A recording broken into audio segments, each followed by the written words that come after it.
¿Qué tal, hermanos? Buenas noches. Bienvenidos a nuestra reunión del día de hoy. Agradecer mucho todo lo que pues a lo largo de estas semanas de cuarentena pues has podido ser paciente, estar invirtiéndote en ahí diferentes actividades desde tu hogar. Apreciar mucho todo tu trabajo y tu dedicación. Y hoy, bueno, pues la clase que quiero compartirte lleva por título: Las crisis son para crecer y fortalecernos. Y vamos a ver precisamente a través de la escritura que está en Hechos capítulo 6, versículo 1, un momento de crisis, un momento de conflicto, pero cómo esto llevó a la iglesia a crecer y fortalecerse. Quiero pedirte que me acompañes a la escritura que está en Hechos capítulo 6, versículo 1.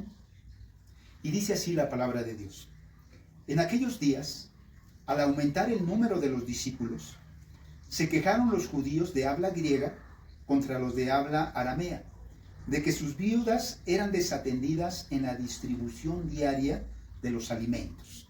Vamos a detenernos aquí y continuamos en un momento más para poder explicar esta parte. ¿Y qué es lo que estaba sucediendo? Al crecer la iglesia, al aumentar la membresía de la iglesia, leíamos en momentos anteriores o en versículos, capítulos anteriores, cómo la iglesia fue creciendo. De tal forma que llega el momento en que las necesidades también, como consecuencia, empiezan a incrementarse. Y una de estas necesidades que se presentó fue el atender las necesidades de las viudas.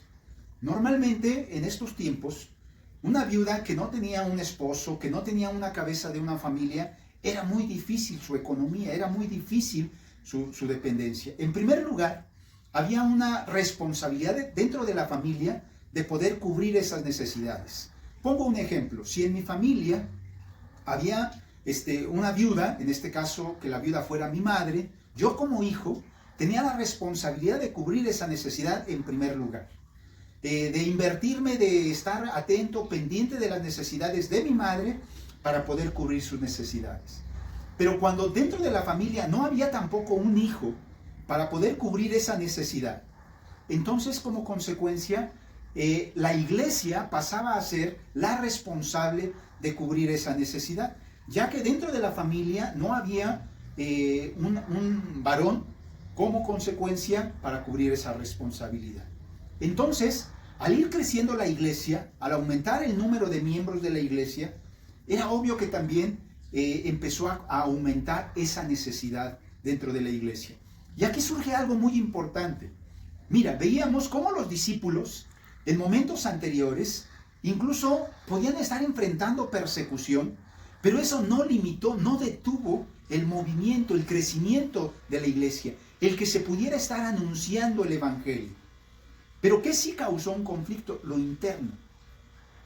Y esto lo vamos a ver a lo largo de la historia de la iglesia, cómo la persecución externa no debilitó la iglesia y no la debilita incluso hoy en nuestros tiempos. ¿Qué sí afecta a la iglesia? Los conflictos internos. Cuando no se resuelven, cuando no se tratan de una manera adecuada, eso debilita a la iglesia. Incluso llega el momento en que fracciona la iglesia, porque no se resuelven de la manera correcta. ¿Qué afecta más entonces? Las crisis internas, los conflictos internos. Más que las persecuciones externas, más que los problemas externos que pueden atacar, que pueden estar buscando destruir la iglesia, no lo afectan tanto. Pero esta enseñanza nos da una respuesta, nos muestra un ejemplo muy, muy bueno, muy claro de cómo resolverlas, te decía, para fortalecernos y crecer.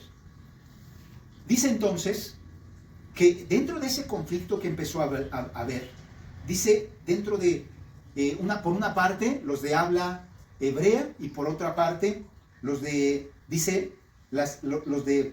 habla griega y los de habla aramea.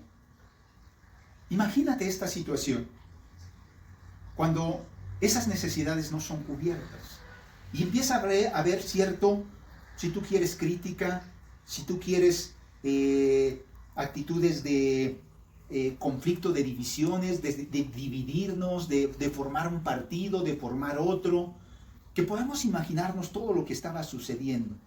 Esas murmuraciones esas críticas, ya incluso con una mala intención, de tal vez sentirse tratados como discípulos, como miembros, como si fuesen de segundo nivel, como ya no con la misma importancia, ya no con la misma atención.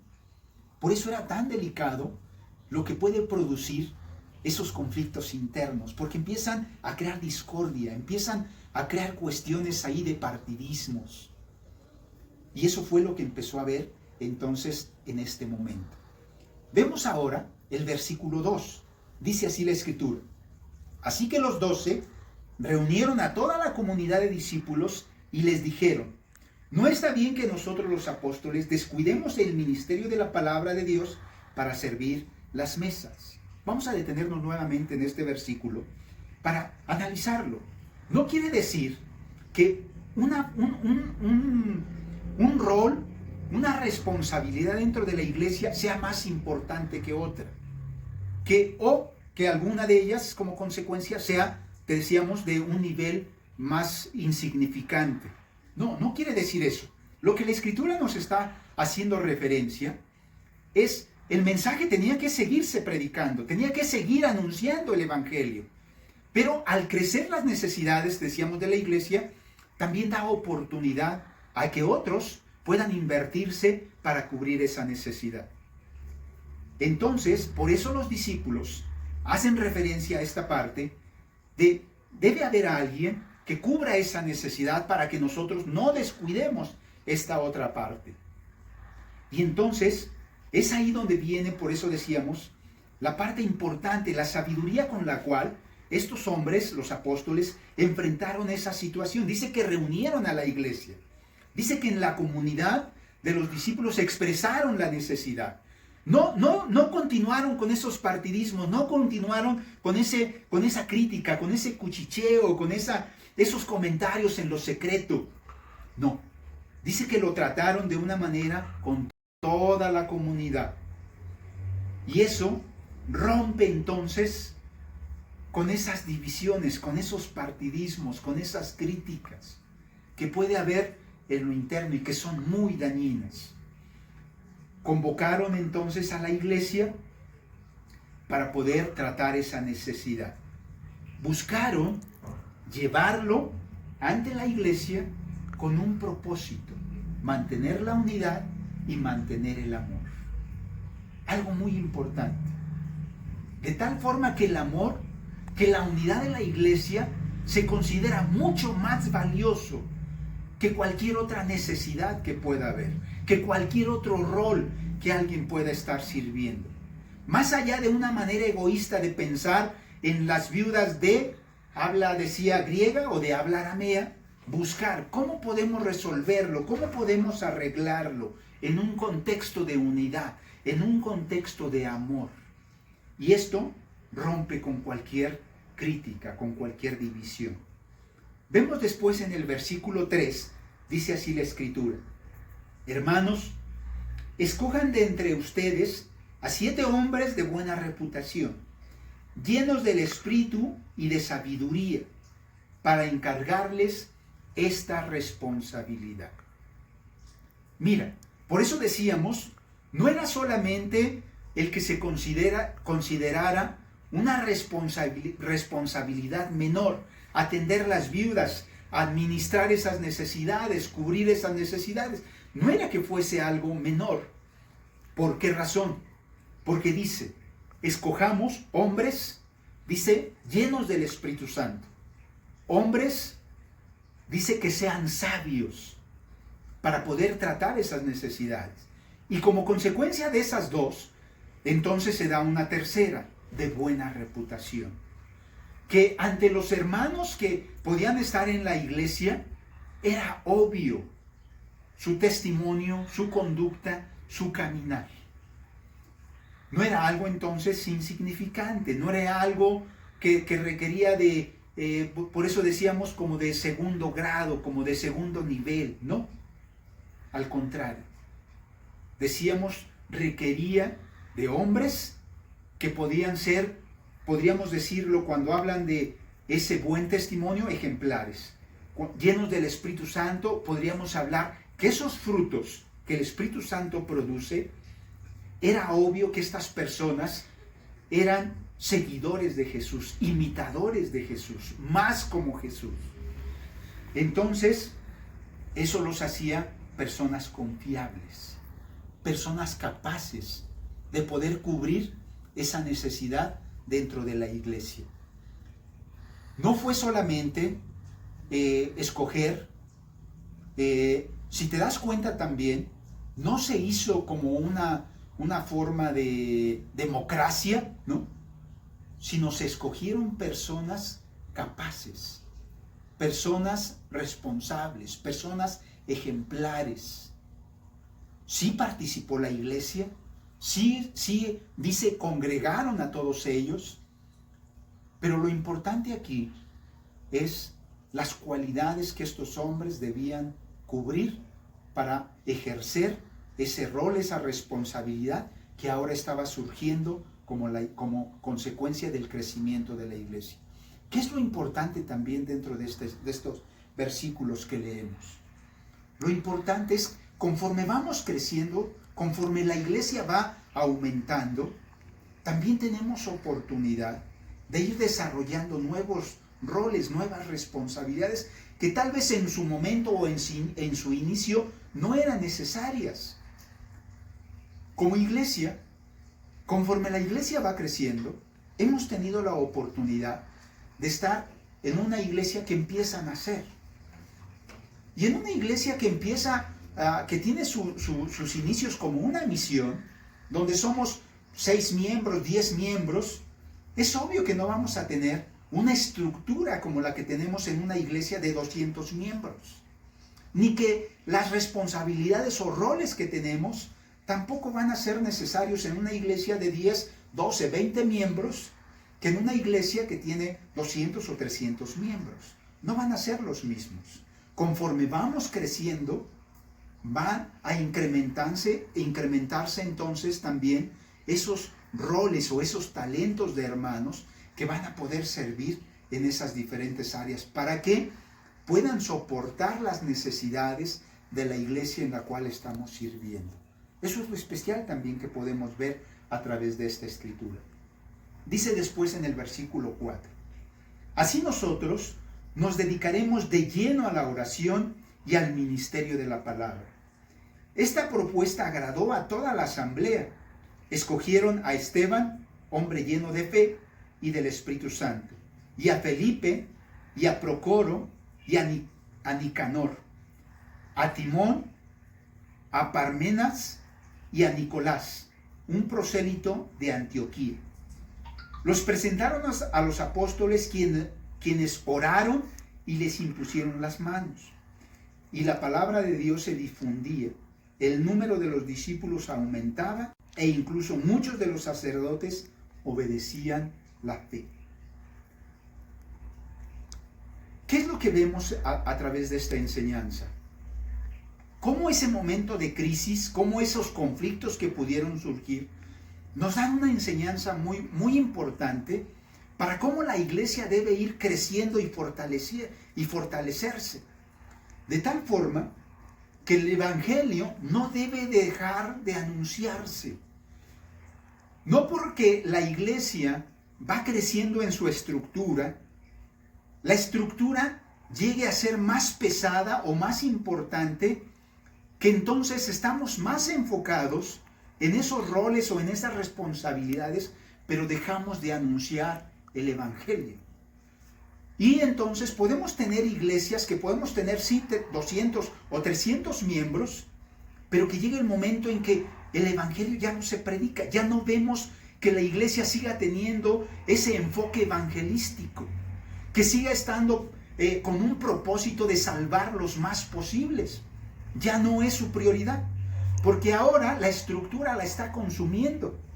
Ahora tenemos reuniones para diáconos, tenemos reuniones para ancianos, tenemos reuniones para maestros, tenemos infinidad de reuniones, infinidad de talleres, infinidad de enseñanza, y dejamos de evangelizar, de buscar salvar almas, porque la estructura se ha vuelto muy pesada. Lo que la Escritura nos enseña entonces es el Evangelio debe continuar, debe seguir predicándose el Evangelio, pero a la par las necesidades también deben seguir cubriéndose. Si tenemos un ministerio para los necesitados, si tenemos un ministerio para la alabanza, si tenemos un ministerio de medios, si tenemos un ministerio de niños, si tenemos... que cada ministerio pueda seguir cubriendo su necesidad de tal forma que la iglesia sigue creciendo y sigue fortaleciéndose. Eso es lo importante de lo que podemos ver a través de esta enseñanza. Por eso aclaraba, no es que un ministerio fuera más importante que otro, sino cómo al poder complementarse cada uno de ellos, la iglesia debe fortalecerse y seguir creciendo. Es importante ver que dentro de esas personas que escogieron, dentro de esos 7, cada uno de ellos eran personas de habla griega. Eran los que se estaban quejando. Eran los que se sentían no atendidos. Qué importante, qué valioso es que la sensibilidad que tuvieron para escoger a esas personas de tal forma que esa familia, ese grupo de personas pudieran sentirse importantes, atendidos, cuidados, amados, porque se pusieron a cargo personas que podían estar conscientes de su necesidad, cómo tratar su necesidad. Por eso dice, estuvieron de acuerdo, lo tomaron con mucho ánimo, con mucho regocijo, para poder cubrir las necesidades de la mejor manera.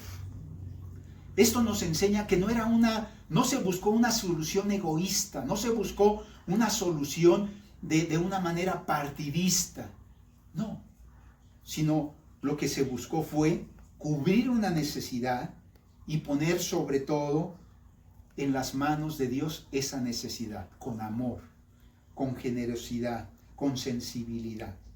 Eso fue lo que se buscó hacer. El bienestar del otro para que mi hermano pueda sentirse especial, pueda sentirse amado. Es lo que podemos aprender a través de esta enseñanza. Y dice el versículo 7, dice, el mensaje iba extendiéndose. Muchos eran los que se convertían. El número de discípulos aumentaba, dice, considerablemente. No de una manera a cuentagotas. No, bueno, pues pasan los meses, y no hay ese crecimiento, no hay ese fruto. Dice la Escritura, considerablemente la iglesia iba aumentando e incluso, dice, muchos de los que perseguían la iglesia, muchos de esos sacerdotes se estaban volviendo a este evangelio. Qué importante es entonces que estos momentos de conflicto, que estos momentos de crisis pudieron fortalecer la iglesia. Hoy estamos viviendo momentos difíciles como sociedad. Estamos en una cuarentena. Estamos en momentos donde varios hermanos han perdido su empleo. Se han quedado sin un trabajo. Estamos en situaciones difíciles donde hay que pagar una renta. Hay que traer el alimento a casa. Y podríamos pensar, es un momento de problema, es un momento de conflicto. Y podríamos incluso cuestionarnos, ¿dónde está Dios? ¿Por qué permite estas situaciones? ¿Por qué esto no termina? Pero qué importante es que a través de estos momentos podamos encontrar respuestas de cómo Dios puede resolver estas situaciones. Y es interesante, nos ha animado mucho ver cómo hermanos han buscado enfrentar esta situación. Hermanos que tenían un giro, un negocio completamente diferente, con esta situación, están fabricando cubrebocas. Porque es algo que se está vendiendo ahorita. Están fabricando gel, vendiendo gel antibacterial. Están personas, nos compartían incluso hermanos que están haciendo alimentos en su casa para ir y venderlos y entregarlos a otras personas. Y podríamos hablar de muchas cosas, que es increíble lo que Dios está haciendo y cómo estos momentos dan oportunidad para buscar otras formas, otros medios a través de los cuales vamos a poder invertirnos. Esto es lo importante de cómo una crisis puede ayudarnos a fortalecernos, a buscar otras opciones, no cerrarnos, no angustiarnos, sino al contrario, buscar esa dependencia en Dios y a través de estas situaciones de crisis encontrar respuestas que nos van a ayudar a fortalecernos. Cómo el mensaje rompió fronteras, no solamente ya en el pueblo judío, sino incluso es el momento en el cual personas ya no de habla griega, ya no de habla judía, sino cómo otras personas que no eran del pueblo judío pudieron conocer el evangelio y convertirse.